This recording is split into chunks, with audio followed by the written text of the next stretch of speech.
that Bhagavad Gita is a very special scripture because it contains all the theistic ideas and more. The only problem is that we should understand Bhagavad Gita properly.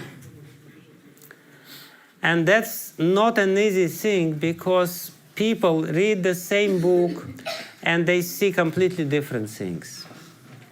And Srila Prabhupada specifically explains that this is the crux of the issue, how to read Bhagavad Gita without personally motivated interpretations.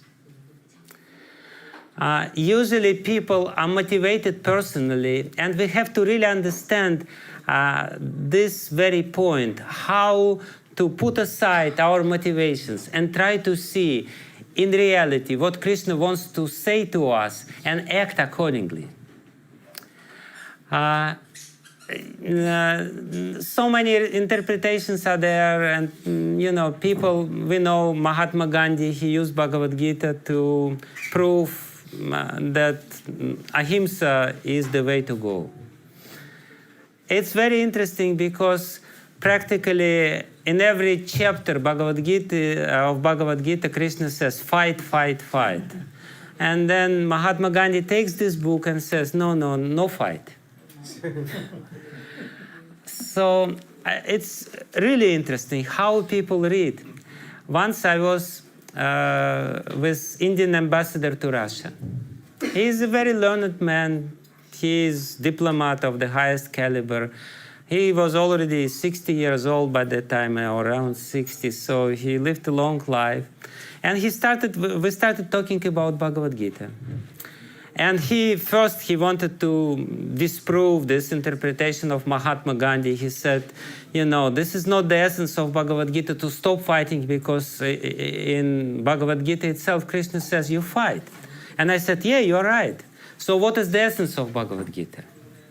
And he said to me, the essence of Bhagavad Gita is to fight for the motherland. I say, how is it the essence? He said, yeah, because Arjuna is a Kshatriya, and Krishna says, you fight because you're Kshatriya. That's the essence of Bhagavad Gita. I told him, don't you know that in the very last verse of Bhagavad Gita, Krishna says, Sarva dharman parityajam mamekam sharanam vraja, you give up all these dharmas, and you just surrender unto me. He says, yeah, he says this in Bhagavad Gita? Not possible. He said, I will read it again.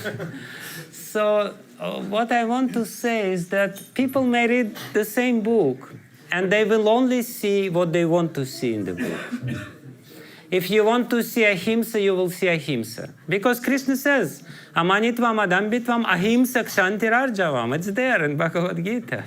So you will only see this, ahimsa, nothing else. If you want to see that you should fight for motherland, you will see that you should fight for motherland. But what is the use if we only see what we want to see? The real use, this book will be useful for us if we try to see what Krishna wants us to see, what Krishna wants to say. Therefore, Srila Prabhupada, he called his book, his translation and commentary, Bhagavad Gita as it is, Yatharup. So he is really trying to explain what Krishna wants to say, not his personal motivation.